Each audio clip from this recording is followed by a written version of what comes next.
Préparez-vous, car le monde bascule comme jamais auparavant.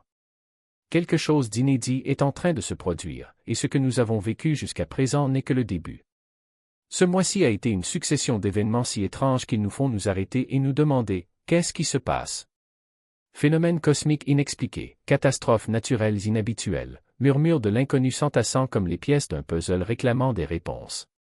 Ce ne sont pas des incidents isolés. Il y a un fil invisible qui relie tout, un ordre caché au milieu du chaos. Quelque chose de plus grand est en mouvement, quelque chose qui semble avoir un but. Tu ne ressens pas cette pression dans l'air, comme si l'univers nous réveillait. Pourquoi maintenant? Pourquoi tout en même temps? La vérité est que ces événements ne sont peut-être pas aléatoires.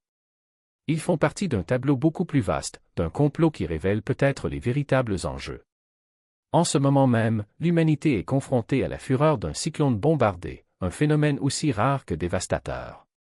Les destructions sont d'une ampleur qui nous rappelle, de manière brutale, combien nous sommes fragiles face aux forces de la nature. Et la chose la plus effrayante? Cela se produit au cours d'un mois déjà rempli de chaos et d'événements cosmiques bizarres, comme si tout convergeait vers un point culminant écrasant. Cette tempête a non seulement secoué le monde physique, mais aussi le monde émotionnel et spirituel de millions de personnes. C'est un cruel rappel de l'imprévisibilité et du pouvoir absolu de la nature, quelque chose qui échappe largement à notre contrôle. C'est une période difficile, mais c'est aussi une opportunité de se rassembler et de tenir bon. Spirituellement, des événements aussi intenses résonnent au plus profond de nous, éveillant une vulnérabilité et un plus grand sentiment de connexion. Les énergies sont lourdes, presque suffocantes. Il est normal de se sentir dépassé, de s'arrêter pour respirer, de réfléchir et de se concentrer sur ce qui compte vraiment, être présent, se soutenir mutuellement et créer un espace de guérison. Dans ces moments-là, nous sommes appelés à nous souvenir de notre humanité commune, en trouvant le réconfort dans l'unité et la force dans l'esprit collectif. Le champ magnétique terrestre change, et peut-être que nous aussi. Le pôle nord magnétique n'est plus là où il était. Il bouge, et plus vite que jamais. Ce mois-ci, son comportement erratique est devenu impossible à ignorer. Mais voici le problème, lorsque le champ magnétique terrestre change, ce ne sont pas seulement les boussoles et les cartes qui en souffrent. De nombreux scientifiques et penseurs spirituels pensent que ces changements géomagnétiques peuvent influencer la conscience humaine. Oui, notre conscience. Vous sentez-vous agité ces derniers temps? Un peu dispersé, émotionnellement instable? Certains soutiennent que ces turbulences magnétiques pourraient interagir avec notre énergie interne, provoquant de subtils changements d'humeur, d'intuition et même de habitudes de sommeil. Et si ce n'était pas une coïncidence? Et si le déplacement des pôles de la Terre était le reflet d'une transformation cosmique plus profonde, quelque chose qui nous pousse à nous adapter, à évoluer et à nous éveiller à quelque chose de plus grand? C'est comme si le sol sous nos pieds nous disait « Préparez-vous, le monde tel que vous le connaissez est en train de changer. » Notre deuxième lune silencieuse nous quitte ce mois-ci. Que signifie son départ? Ce n'est pas tous les jours qu'on dit au revoir à un voisin cosmique, mais le 25 novembre, le petit astéroïde qui tournait autour de la Terre s'en va discrètement. Il a été à nos côtés pendant si longtemps, presque inaperçu, et maintenant il est parti. La question demeure, pourquoi maintenant? Dans un mois si chargé d'une étrange énergie, le timing de son départ ne semble pas fortuit. Les événements célestes agissent souvent comme des miroirs, reflétant ce que nous vivons ci-dessous. Et celui-ci, en particulier, crie à la fin. Est-ce une métaphore pour quelque chose de plus grand? Après tout, nous sommes collectivement dans une période de transformation.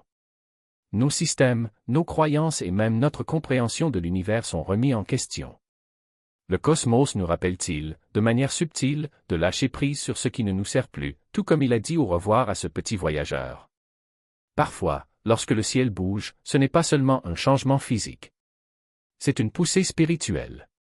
Ce petit satellite est peut-être petit, mais son départ laisse une grande question en suspens, qu'est-ce qui part d'autre et qu'est-ce qui viendra à sa place? Pourquoi les rumeurs sur la vie extraterrestre se font-elles de plus en plus fortes? Pendant des décennies, nous avons spéculé sur les extraterrestres, mais en novembre dernier, ces chuchotements se sont transformés en quelque chose de plus concret. Plus de rapports, plus d'observations, voire des discussions provenant de sources fiables. La question de la vie extraterrestre est devenue impossible à ignorer. Laissons un instant de côté les théories du complot. Qu'est-ce que cela signifierait réellement? Regarder au-delà de la Terre, c'est remettre en question tout ce que nous savons de nous-mêmes. Si la vie extraterrestre est réelle, elle ébranle les fondements de notre existence. Que signifie être humain dans un univers qui est loin d'être vide? Le moment choisi pour ces révélations n'est peut-être pas une coïncidence.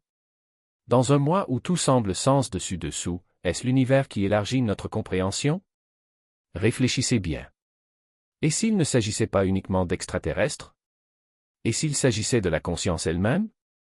L'humanité a toujours été coincée dans une perspective limitée, concentrée uniquement sur notre petit monde. L'idée de la vie au-delà de la Terre nous oblige à nous poser des questions plus profondes. Sommes-nous prêts à accepter que nous ne sommes peut-être pas au centre de tout? Et une fois de plus, la question se pose, pourquoi maintenant? La dernière superlune de l'année s'est levée dans le ciel, mais quelles ombres a-t-elle laissées derrière elle? Novembre nous a offert un spectacle d'une beauté cosmique, la dernière superlune de 2024.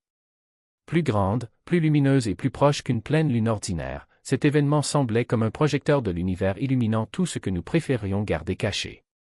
Les supermoons ont toujours été bien plus que de simples spectacles éblouissants.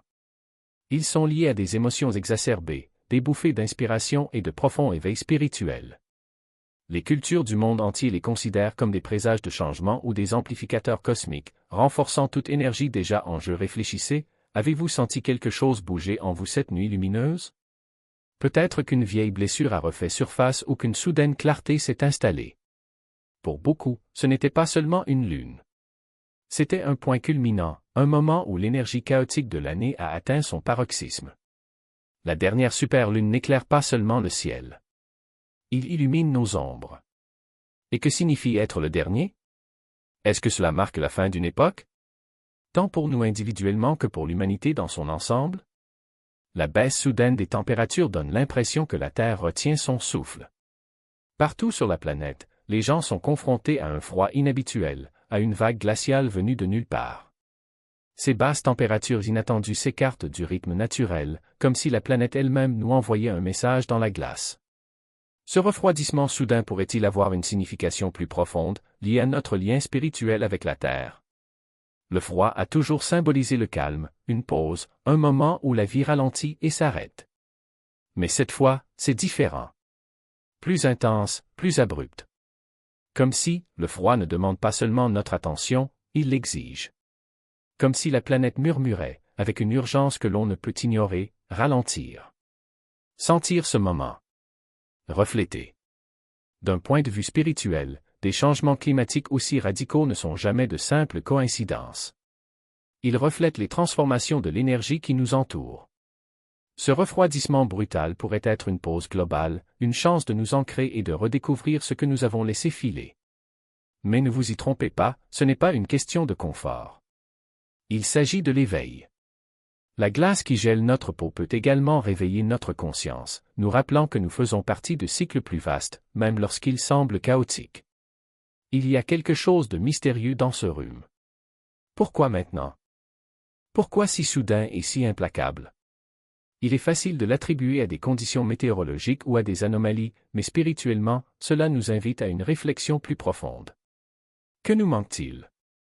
À quoi devons-nous faire face en nous-mêmes, dans nos communautés, dans notre relation au monde?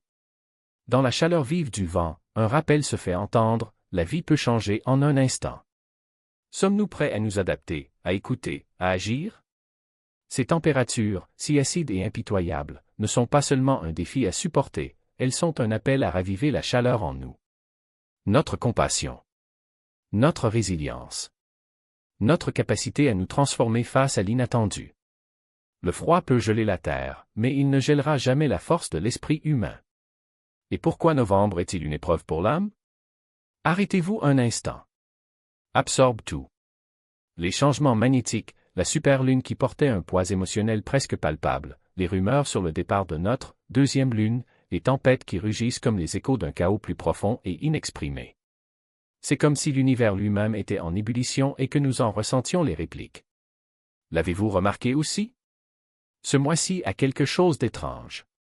Peut-être avez-vous ressenti un vertige soudain, comme si le sol sous vos pieds n'était plus ferme. Ou de brefs moments de vertige, une désorientation qui semble venir de l'intérieur, comme si votre énergie se réalignait. Certains signalent même ces chocs électriques éphémères appelés zaps cérébraux, qui surgissent de nulle part. Et si ces sensations n'étaient pas de simples symptômes, mais des signes? Bien sûr, ils peuvent avoir des explications banales, le stress, la fatigue, le rythme effréné de la vie. Mais et s'il y avait quelque chose de plus?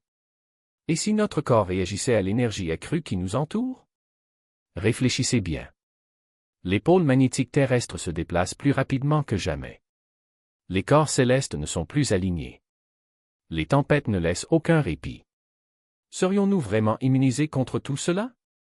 Novembre ressemble à une cocotte minute pour l'âme. Un essai. Un appel à s'ancrer au milieu du chaos. Et si cela a été comme ça jusqu'à présent, que va-t-il arriver d'autre? Respirez profondément. Regardez en arrière. Ce mois a été une succession d'énigmes cosmiques.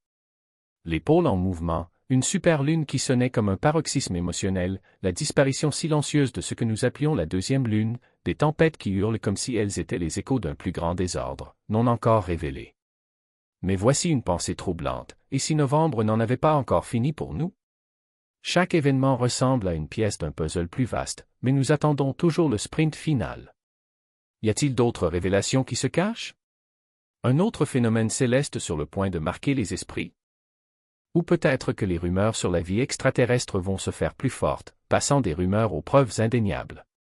Il y a un sentiment d'inachevé dans l'air, comme si novembre était encore en construction. Et si le point culminant de cet étrange mois ne venait pas du ciel ou des tempêtes, mais de l'intérieur de nous? Voyez, chacun de ces événements ressemble à un miroir. Un reflet de ce que nous vivons, individuellement et collectivement. Le déplacement magnétique reflète notre recherche du nord géographique. La superlune a illuminé nos ombres, nous obligeant à faire face à ce que nous nous cachons même à nous-mêmes. Et les ouragans sont peut-être là pour nous rappeler que nous devons également faire face à nos propres tempêtes émotionnelles. Alors, quelle est la prochaine étape? Ce n'est peut-être pas un autre phénomène cosmique ou une nouvelle tempête. C'est peut-être un changement chez toi. Les révélations les plus profondes ne viennent pas de l'extérieur. Ils surviennent lorsque nous connectons enfin les points en nous-mêmes. Novembre a été une traînée de miettes, de signes, un coup de pouce persistant de l'univers, réveillez-vous. Faites attention. Ces événements sont-ils des coïncidences aléatoires? Ou des alignements délibérés destinés à nous propulser vers un éveil? Alors que nous avançons dans le reste du mois, restez à l'écoute. Regardez le ciel, oui. Mais surveillez-vous aussi. Les rêves qui émergent. Les sentiments qui sortent de nulle part. Les petites synchronicités qui vous font réfléchir. Novembre n'est pas seulement un mois de chaos cosmique. C'est un miroir qui reflète l'énergie que nous portons. Si vous êtes toujours là, je tiens à vous remercier pour votre attention. Si ce contenu vous a interpellé et que vous souhaitez en voir plus, pensez à vous abonner. Votre soutien est très précieux. Et si vous le souhaitez, partagez vos expériences ou réflexions dans les commentaires. En attendant la prochaine fois, faites attention et restez informés avec un contenu plus instructif.